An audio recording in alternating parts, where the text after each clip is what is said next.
Hello, the British Library, which is quite a weird intro for this kind of thing, isn't it? Welcome to AVA London. I am Chal Ravens. This is the Resident Advisor Exchange.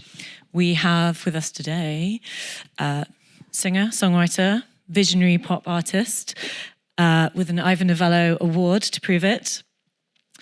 She's got many years in the business. She has collaborated with all kinds of names that you know and love. SOPHIE, A.G. Cook, Caroline Polachek, Christine and the Queens, Troye Sivan, Lizzo, Dylan Brady, Sky Ferreira, list goes on. She has also, I think, shown herself to be one of the most unpredictable and boundary-pushing pop artists of her generation. I think that's fair. Do we agree? She is about to release her 6th studio album, BRAT, and she is here today. Please lose your minds for Charli XCX. Hello. Thank you. Okay, so as is traditional with RA Exchange, this is a chance to look back on an artist's catalogue, whole career. We don't have anywhere near long enough for Charli's catalogue, which is actually kind of vast at this point. Yeah. And I talk so much, I'm really sorry. So just shut me up if I I'm might going on. rudely cut Charli off, but she's in advance said that that's fine, so yeah. And I'm a bit hungover, so I talk even more. So, but I'm taking it really seriously. Okay, sorry.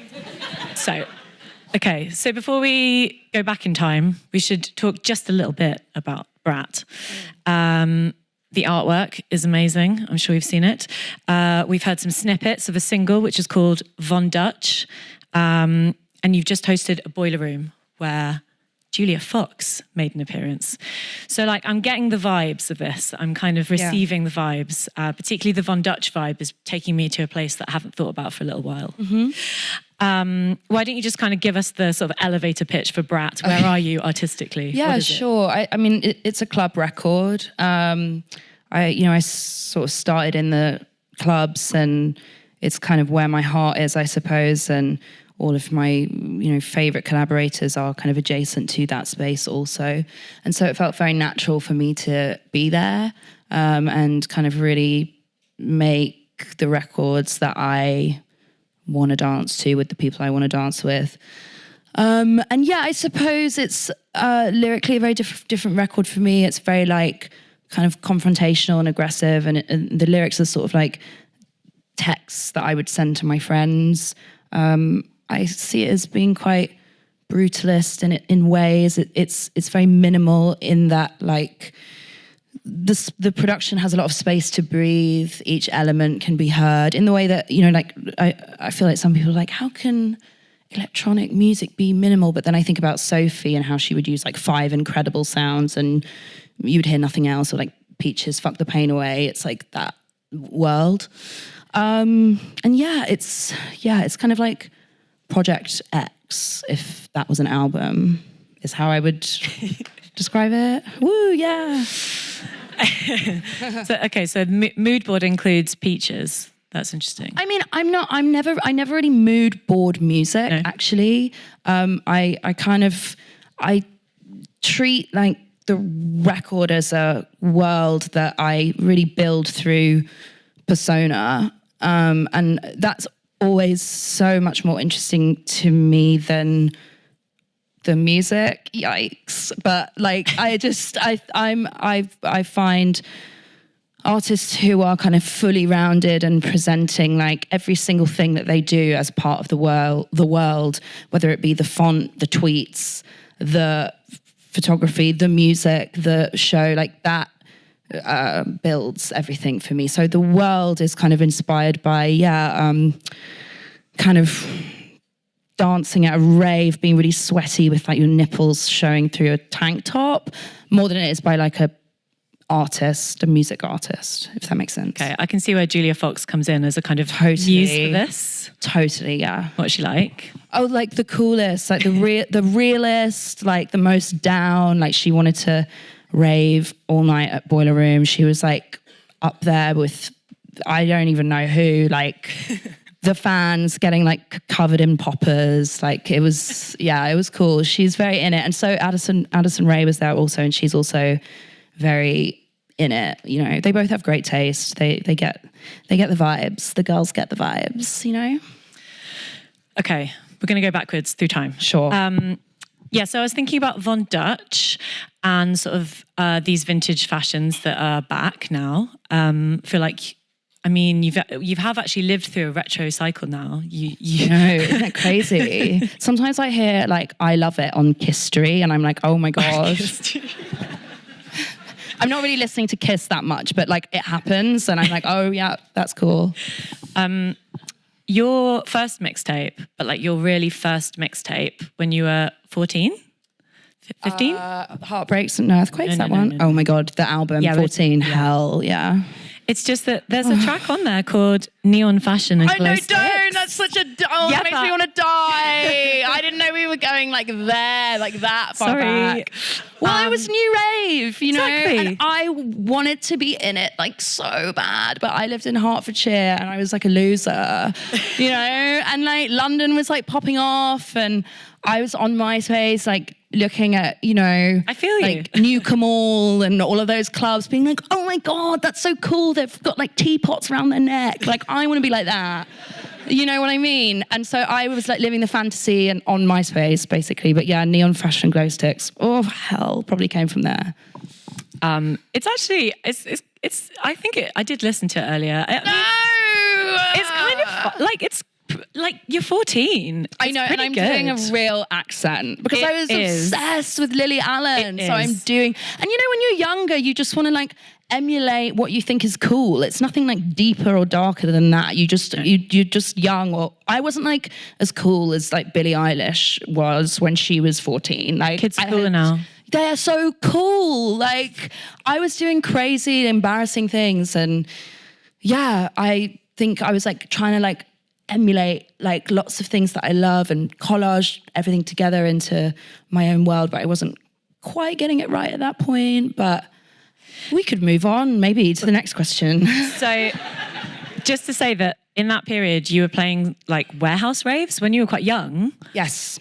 Somehow. Were you sort of chaperoned? Was that? Yeah, it was really lame. My parents, like, God bless them, they were so sweet. They would drive me to the raves in like Hackney, like actual. Who else was playing? Raves. Was it like a new rave? Yeah, it was totally like a new rave. Yeah. Some of the people, there was this band. I'm so scared to say this in this room. There was like this actually really cool band called Le Couteau Jaune, which is the yellow knife in French, and they kind of had this song that was like, "My mom told me not to wear my knee pads," and they would like crawl around the ground like covered in like glitter. And then there was this band called The Coolness, fronted by this man called Chaz Cool. He was super cool though. It was cool, yeah. People should think carefully before they start up like Instagram accounts celebrating this era. I know. But yeah, so my parents would drive me and they would like wait at the back, and it was very sweet, yeah. So I kind of feel like you've come in immediately as a performer, but did you also have like a raver journey, like a rave epiphany as a clubber? Or were you kind of just in pop world? I think I enjoyed those younger, those like raves when I was young, but because I was with my parents, I wouldn't say I was exactly having my like rebellion, you know. Even though they were very sweet with like letting me stay till like 6 a.m. and stuff, I was also like with my parents, you know. So I think like my actual experience of like partying and rave culture probably began when I moved to London and when I was sort of in art school and had like a older boyfriend who was like a loser, and we would like go out raving, you know. Sorry to him, but I mean, he was a loser. So yeah, that was when I think I actually like experienced nightlife, and I began to understand what music I connected with, and I began to understand that no offense, but I just didn't love seeing bands. Shout out my fiance who's in a band. Love them. No, I do actually really like them. But is this going well? I don't really know. I think it's going quite well. Okay, cool. Yeah. We're getting a lot of laughs, which is cool. Seems good. But then I realised, actually, like what makes me really feel is when I see a DJ, or when I see an electronic performer, or even when I see kind of a DJ who is really doing more than just playing the songs, but being really creative with song choice and mixing or not mixing. Like, you know, that's when I began to really feel like, wow, I feel alive in this space, and I don't need kind of to watch something. I need to just feel what's happening, you know? Was there anyone in particular from that era that was standout, or any clubs that you frequented? God, I don't know. I mean, when I was in art school, I went to Slade, and it was strange. I didn't know A.G. Cook, but we had like a lot of kind of mutual friends, and he knew of me. I, at that point, didn't know of him. I knew of Hannah Diamond, who was eventually, when the label started, like one of the first things that they released. But this was kind of pre like PC. I think maybe I saw him play at like a couple of parties. But I didn't really know. I wasn't like, oh, there's A.G. Cook. I don't think he was A.G. Cook yet. But I remember there were like a few like art kid parties where I was like, oh yeah, it's really cool, you know? with your teapot around your neck. Absolutely, yeah. There was a tweet that went around the other day where Isabella Love Story was saying like, look at me, this is me in like 2007 or something, and she's behind some people, and she's got like, I don't know, it's like peak cap on and a abacus. Yeah. And the I've seen tweet's it. like, girl, why have you got an abacus around your neck? She's like, bitch, to count the BPM. Yeah, I saw it. It's really good. It's really good. So look, you signed a deal as a teenager, I guess. Yeah. And you're immediately working with kind of massive producers. Patrick Berger, like a massive hit maker, produced Dancing on My Own, which I didn't actually realise that till today. And your first single does really well, best new music, kind of a pretty fast acceleration. And I guess I'm just curious about, like, was it what you expected it to be? No, because it didn't really do that well. Like critically stunning. Like in terms of like that thing where they're like, oh my God, and then you released the song, and did your life change overnight? No, like not at all. And I suppose it was very interesting because, you know, I signed my deal just before I turned 16. And then I really didn't want to drop out of school. I wanted to stay in school, and I also kind of wanted to try the art school thing. I actually didn't love it, and I ended up leaving after a year. But throughout that time, I kind of was exploring who I was as an artist, but I didn't actually know that I was doing that at that time. I can say that with hindsight. I think at the time I was just super confused because I wasn't very knowledgeable about like the process of making an album. I wasn't very knowledgeable about the industry. I wasn't really very knowledgeable about anything. I didn't really even understand like the concept of like, oh, this person produced this, or this person co-wrote this. I like that. I want to work with them. I was not thinking about anything. My concept of pop music, I suppose, was Britney Spears, who I love, but I also wasn't really making music like Britney Spears. And I also was in this place where I was kind of working with these people, and I didn't know how to like conduct a room. I didn't know how to say, no, I don't love that. I want to move the song into this direction or that direction. I was just kind of floating, actually. And I think my label were, I mean, obviously I think they always hope, like, I think they were hoping that I was going to be this bigger, this like pop, this like very kind of, this pop girl that could be like, she wears that, she does that, she does that. And that's no bad thing. Like, I love that. But I think I just didn't really know. And so then I met Ariel Rekscheid, who I made a lot of my first record with. And the first song that I released was this song called Stay Away, which was very kind of like 80s inspired, sort of like Martika to Pow kind of a world. And yeah, like people, like 100 people like loved it. And like Pitchfork were kind of gagged. Actually, no, they weren't. They were like, no, we're not going to do it. The Fader did it, I remember. And I was like kind of cool, but I was like, damn, I guess I'm not that cool. I'm kind of like, you know, whatever, sorry. R.I.P. though, hey, R.I.P. Yeah, so yeah, it was, and then I kind of just didn't understand how to grow things. Like I was really doing everything for the first time, so I was learning as I went, but I also didn't really know that I was learning. I was just kind of there, like figuring it out and also figuring out who I am. I'm talking so much. Do the next one, sorry. Next question. I was going to just very quickly give a sense of, because there are 2 whole albums. You've got a kind of, I guess, a sort of, if you like, pure pop, awkward phrase, direction to Romance. You go in this kind of almost punky, scuzzy direction on Sucker. Then the Vroom Vroom EP with Sophie, which is where I come in as a fan, definitely. Sure. I guess I just want to kind of go back to that moment of like, do you remember hearing those tracks for the first time, and why did you want to do that? Because it's so...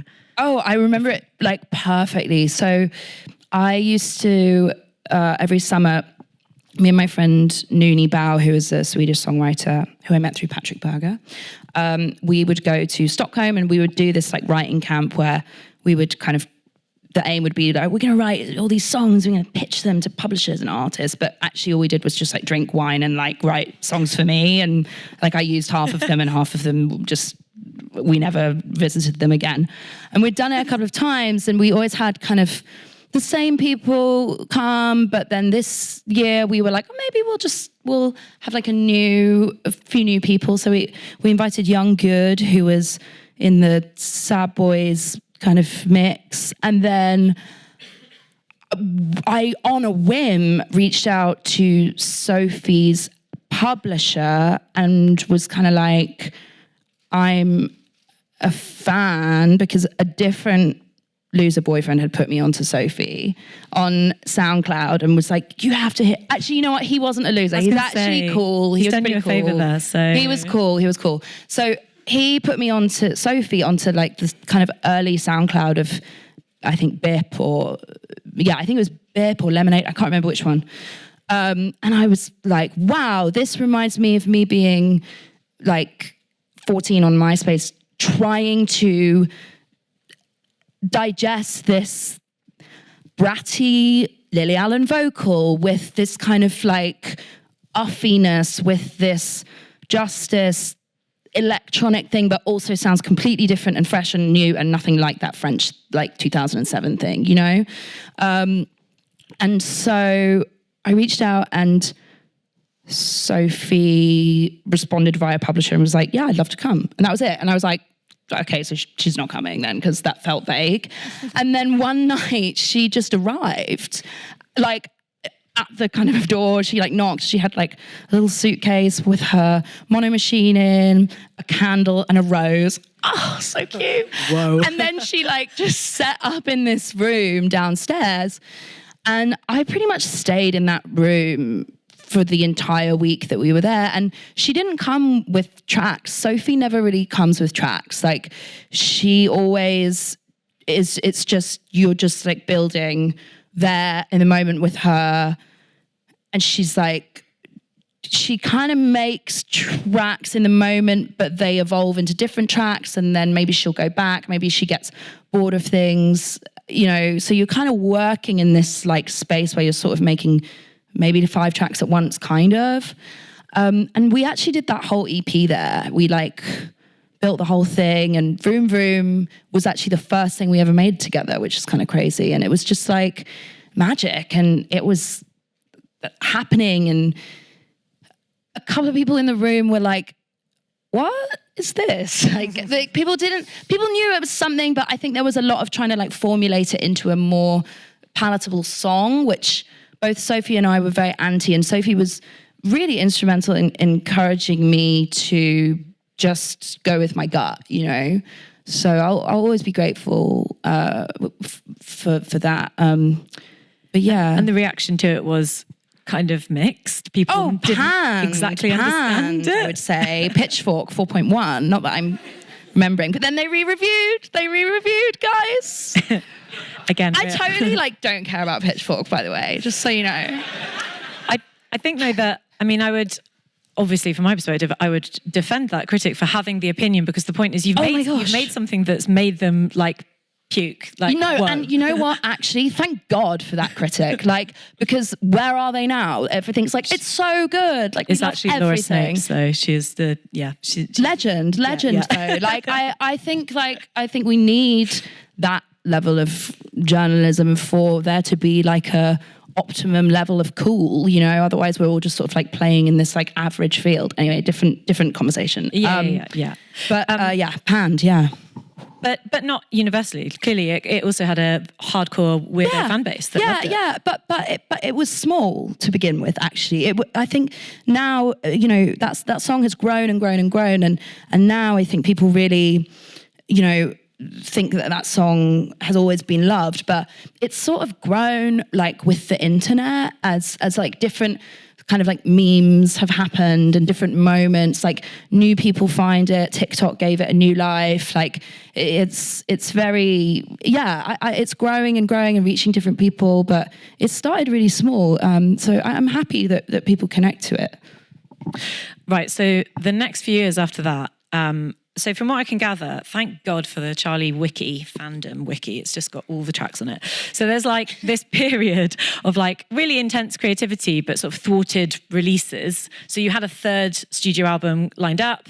It leaks, it gets shelved. A lot of the songs on it, well, some of the songs have kind of bubbled up later on. It's like being a Prince fan, you know? It's like there's Crystal Ball and it gets shelved, but then it pops up. Right, elsewhere. yeah. But truly, I mean, I think in this time, so this is where A.G. Cook comes in as well, right? And tell me a bit about his influence on that period, and because it seems to me that it triggers some different type of creative burst, but perhaps it didn't. Perhaps you were already doing that. Yes, totally. And again, it's a hindsight thing, I think, because in the moment we were just doing it. So I met AG. Sophie, whenever she wanted great chords, she would be like, well, we got to get AG. AG's chord god. That's kind of, AG was always the guy with the chords. So Sophie brought AG into the song Paradise on the Vroom Vroom mixtape, and so that's where I kind of began to be familiar with his work, and we didn't actually meet until I threw a little house party in LA, and Sophie came and brought Alex, and the first session we did together, I was so hungover, and I really wanted to cancel, but I was like, no, I've got to go, and we made this song that actually never. Well, it's one of those is it leaked, is it not? I don't even know at this point, but it's kind of out there sort of, but it's a fan favourite, but that's never going to see the light of day, which is kind of cool that we made that on that first day. Which one is it? It's called Round and Round. I think Sophie's actually involved in that one as well. But what was the question? Well, what was your influence on each other, I guess? Yeah, okay. Yeah, well, so real quick. I will be quick, I promise. I'll be so quick. So the leaked album, right? That was obviously devastating. It always is to artists. I don't really want to go into it because I just can't add fuel to that fire. But that was Sophie, mainly myself and Sophie, Stargate, because their drums are kind of crazy, actually. That neo 2000s drum thing they do. It's kind of wild, and I was really excited for them and Sophie to be working. And Blood Pop, we made this record together. It got leaked. I was like, well, I'm not putting it out, because it was a different time, than now, where it's kind of just it was a different time. So then I was lost. I was in this period of well, what am I doing? I've spent 6 months of my life and so much money on this record. And now I'm kind of back to square one. And I can't even remember how me and Alex AG started kind of going to the studio together, but we just sort of got on this like train together where we were like super inspired to work. We're in ways, even though I think most people don't think it, we're so similar. We're like both only children, both like addicted to working. So we kind of like fueled this like thing between each other. And we were also at the time both in kind of relationships that were like not going great. So I think we wanted to like escape to making music. Didn't you write a whole album in a day at one point? Yeah, we did. We would always set ourselves these like funny challenges. I'd like text him at 9 a.m. and be like, hey, should we just like make an album in a day? And he'd be like, yeah, sure. And then do you think that would be more stressful for him or for you? Neither. Like, honestly, we both really like love it. And we were also like partying a lot. I mean, he doesn't really party that much. Like, he goes to parties, but he doesn't really like party, like, you know, whatever. Anyways,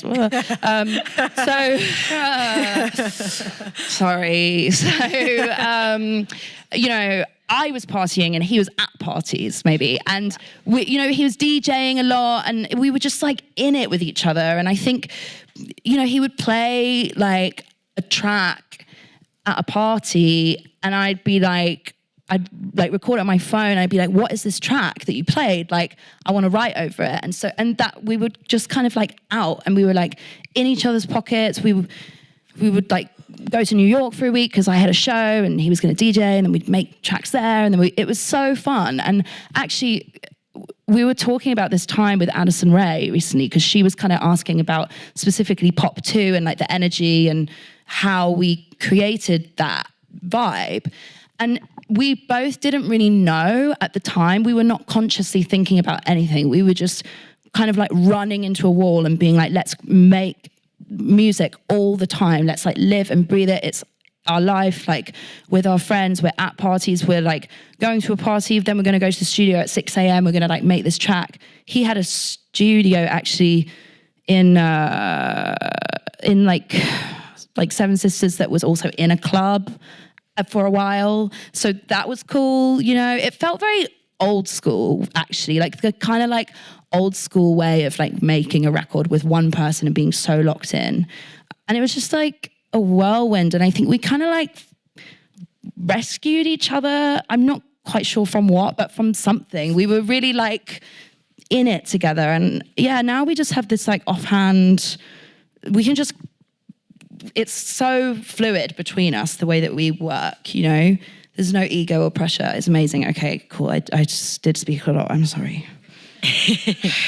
I mean, those two mixtapes, I'm so sure that I speak for people in this room. Like, I think they really meant a lot to people as well. They just appeared, I don't know, they've sort of filled a gap that you might not even have known was there for that type of really, really weird, adventurous pop music, I guess. Thank you. Yeah. I think what we've maybe seen then with the last few projects, so you've got mixtapes going into the Charli album, which is maybe more, you know, it has more, slightly more well-rounded pop shape to it, I guess you could say. The Lockdown album, which again you made in 6 weeks. Five, yeah. Yeah. How I'm Feeling Now, which goes back, I think, towards some quite, you know, into some quite wild experimental places. And then Crash, which, I mean, to me seemed like almost a sort of, you know, mischievous, like attempt to go completely disgustingly pop, like huge. Yeah, totally. So there's this ongoing, like almost like a pendulum swing, it seems, like a sort of tension between this, you know, this desire to make really sonically challenging music and have a disgustingly massive audience. So yeah, how are you continuing to like navigate that tension? Yeah, I mean, I'm super aware of that, and so are all the people that I work with. I think I'm addicted to the pendulum. I feel like good artists are, because you kind of have to burn down what you did and reject it to then go on to be the complete polar opposite of that. I've always struggled with like my position as a person and an artist. I think as I get older, there are moments where I feel a lot more confident within what that position is, but I totally can backtrack and be back to square one, where I'm sort of like, why aren't I the hugest artist in the world and everybody knows Vroom Vroom? And then I'll be like, well, actually, no, I'm kind of cool with being this like girl, you know? And then I'm like, no, fuck that girl. I want to be like XYZ or, you know, whatever. Like, I'm getting better with it. But I also think it's really important to say that like my music is like, I'm not like a political artist, right? My music and my artistry is about the concept of being an artist and the concept of pop music and pop music in pop culture. And so for me, the pendulum has to swing to give me that dialogue, you know, because it's about that inner turmoil. Like across all records, it's always about the inner turmoil. Even if I'm singing about romance or, I don't know, like going to the shops or whatever, the lens is through this look at the industry. Like that's always where I'm coming from, you know? So my work needs to have this swing to allow me to kind of overlord on that particular moment, whether it's the sellout crash moment or whether it's doing something super intricate and more bedroom feeling like how I'm feeling now. You know, I have to dive and take big swings between the two to keep my narrative of what is it to be a pop star going, you know? Yeah, that's really interesting. What does that feel like though when you're in this mode of like, well, I mean, you said it then, like, this is the sellout album. Like, is there a limit to that? Like, how sellout do you go for that experience, you know? I mean, I did like every brand deal that came my way during Crash. It was great. And I like justified it by being like, well, it's a sellout album. Yeah, it's fine, it's you know? So that was cool. But yeah, I mean, it's like, it has to run deeper than this sort of outfit that you put on. You know, it's...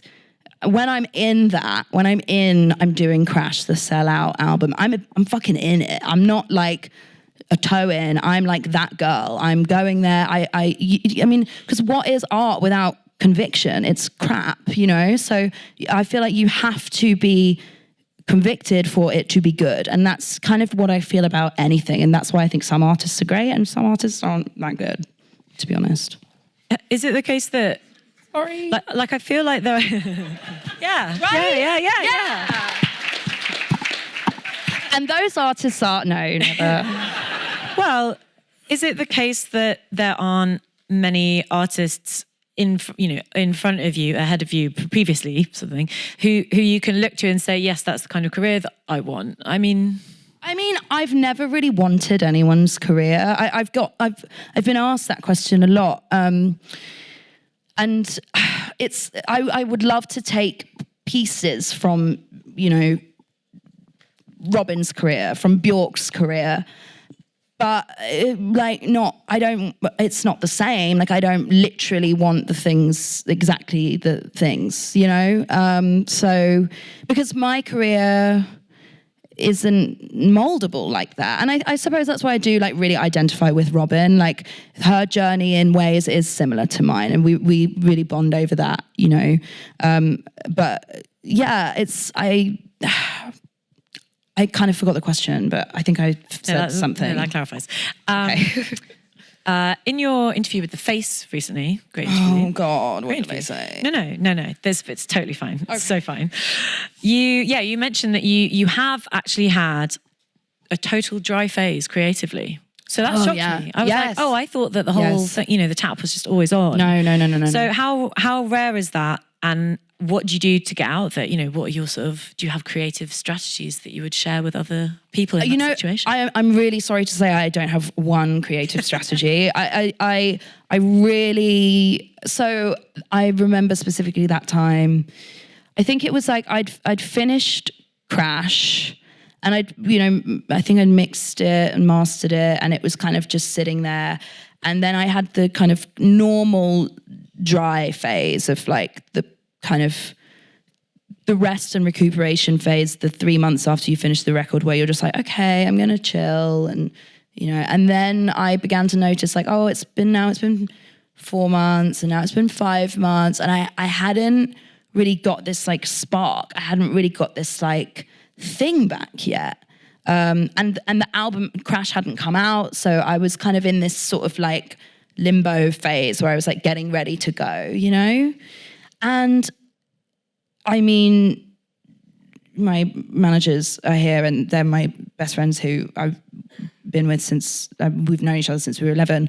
Like, I have a breakdown when I'm like, guys, like I can't do music anymore. I'm not a musician. Like, I want to quit. Like, la la la la la. And I really just have to go there. Like, I have to just like almost like bleed dry, kind of. And I think, honestly, this is a really annoying answer because I know that not everybody has this privilege, but for me, it's about like waiting it out. Like, I have to wait. And I did one session with Fred again, Fred again. I did a session with him.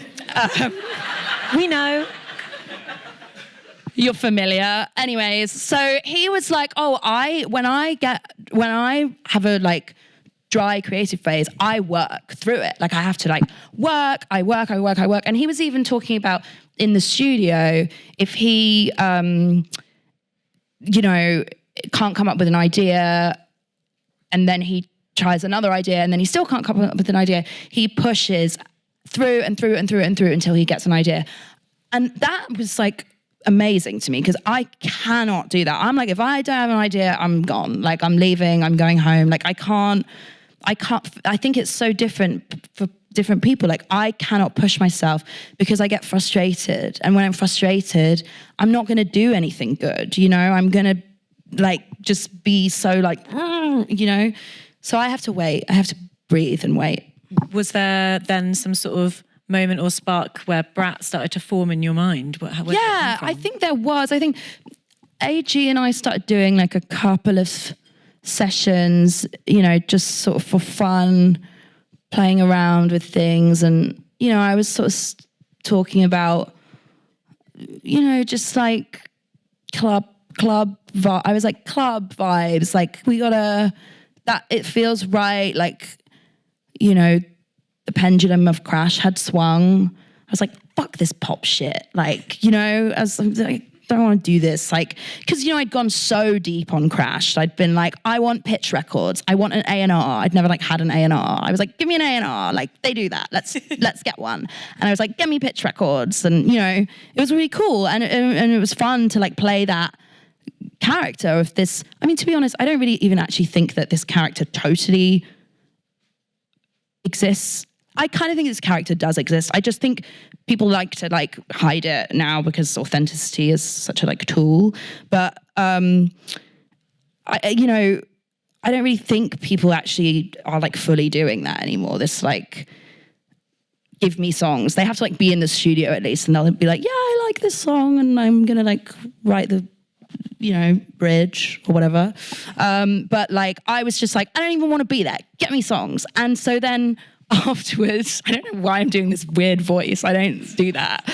But then after that whole record, I think I had to go so like the other way. When people are like writing lyrics for you, especially I think in LA, and I think generally like sometimes there is like a very like songwritery feel to songs, when things are like super conceptual, like, and there's like this kooky tag, and you're like, no one's saying that shit. What? Like, I don't know. I'd been in that world, and I wanted to come so far back, and that to me felt like, well, I have to write lyrics that I would say in a sentence, in a text to a friend, and nobody else is gonna do that for me apart from me. So this is not really co-writers, it's just like me and Alex going in, and it just felt like the language that we spoke best together was super electronic, like really getting in our like bleep bloop vibe and just like going there, so I think that's how we got there. I feel like we might only have a couple of my questions before we have some other questions, but I can't remember where. I'll answer them so quickly, I'm sorry. Is that correct? Am I on track? Okay, good. Okay, let's just throw away about 5 of these. Sorry. It's good. Okay, so actually, I just want to talk about fans because, you know, fandoms is like a huge thing now. You have like Swifties and the BTS army who are like influencing elections and things. Yeah, right. It's like basically. quite a big deal. And you've been a pop artist throughout this sort of period where fandoms have become really sort of decisive in a pop artist's career, I think. What's that like for you? Do your fans sort of fit into your thinking when you're preparing to release an album, or is that? No, I can't do that to myself, really. Because then I'm not making, what I want to make, and I'm good because I'm good. I'm at my best when I just make what I want to fucking make. Not when I'm like, oh, if I do this song, does it influence this numbers for this thing that then will go on to be good? So I have a number lift before that. Like, fuck that shit. Like, everyone thinks about it, and I know it's like an important part, and there's a strategy to it, but it's not conducive to me making my best music. Sometimes it's a great little stepping block to allow me to go on to make great music, but I can't listen to outside noise, whether it be from fans, whether it be from sort of like strategy of, I just can't. I otherwise it dilutes like the purity of the art, which I know sounds like such a annoying sentence, but it's true. It becomes less authentic and less, I'm less in it, but I love the fans. So you entered the industry as a teenager, and I guess you were in a certain position that maybe we would particularly now perceive to be like quite vulnerable, being sort of young and driven, and knowing that those are exactly the qualities that are kind of sort of exploitable in a sense, and also being like a young woman in an industry that we increasingly know is sort of riddled with abusive men being protected by the industry. I guess my big question is the music industry in any way a better place for a woman to be working than when you started? Well, good question. I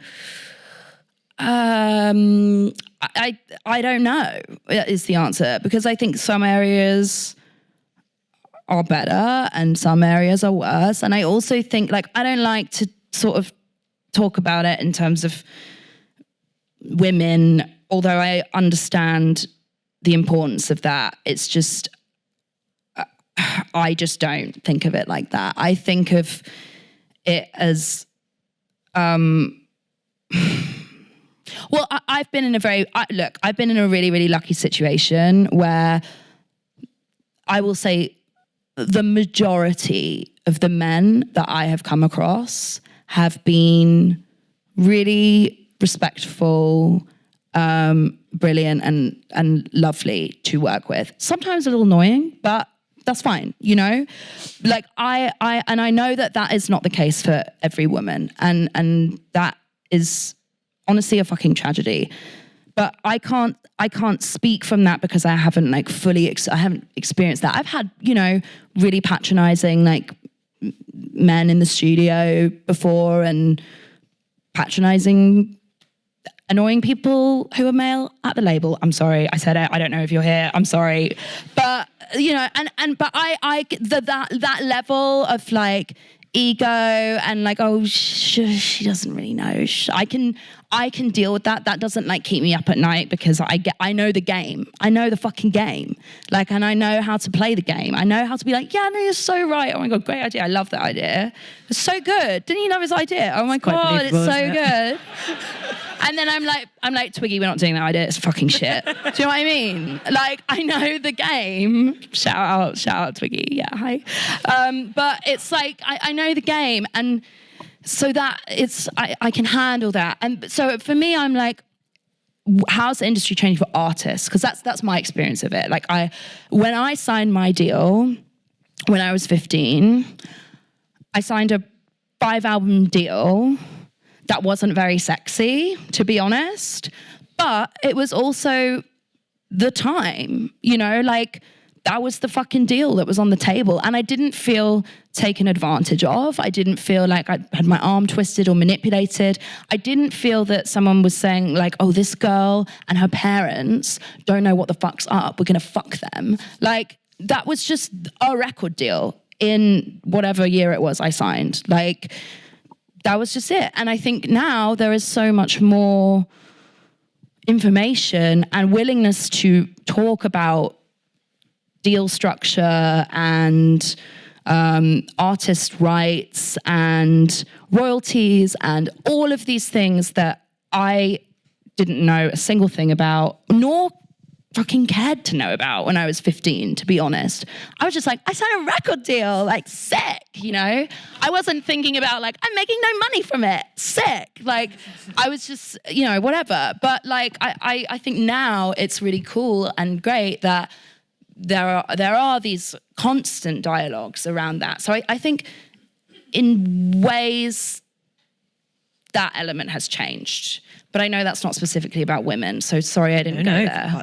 That's all well and good. I think we have time for an audience. Oh, I was so slow. Question. I was so slow with the answer. I'm so No, sorry. You had two more and you had to cut all of them. I'm going to say it really needs to be a question. You know it, not a comment. Let's go. Yeah.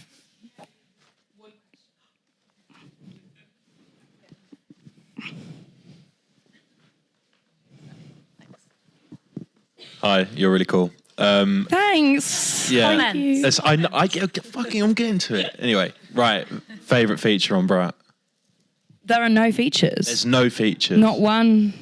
Not one. Somebody want to take my go? Direct though. Hi, Charlie. Hello. Happy Von Dutch Day. Oh, thank you. I'm so excited. So, question. I think you talked a little bit about how pop culture at the minute is, or existing within culture, has affected how you've written your music. And so, you know, the experience of being a person in this culture. And I wondered how, as micro trends and the trend cycle accelerates in every field, like fashion, music, do you think that that changes the way that the pressures are placed on you as an artist to change these identities and little characters that you create for each album? You talked about the pendulum swinging. I'm wondering if it's getting faster, the way that I'm talking. Yeah, see, that's a really interesting question. I mean, I never feel pressure to like suddenly. I never feel pressure to, you know, comment on culture because it's happening. I just like to comment on the elements of culture that I want to comment on. I'm like, oh, this trend is happening, I must speak on it, like, because sometimes I wouldn't know anything about it or whatever. One thing I do think is cool about, you know, monoculture's death is now everybody can be a star, which is really fun. Whether you're like, I don't know, some like edgy girl on TikTok, like doing really interesting makeup, or whether you're a really quite like niche, like small artist, this like level of like micro trend and kind of like mini influencer, I don't know the correct term of that or whatever, but that is so interesting because like some like kid who's like doing something quite nuanced can actually have this like die-hard like following that is so obsessed with them. And I find that a really positive and interesting thing about what you're talking about, the way that culture is kind of like cannibalizing itself. I think that's really interesting. And I think it's cool because I think everyone should be a star in their own world, you know? Yeah. That is a nice note to end on, actually. Okay, cool. Please give it up for Charli. Thank you so much.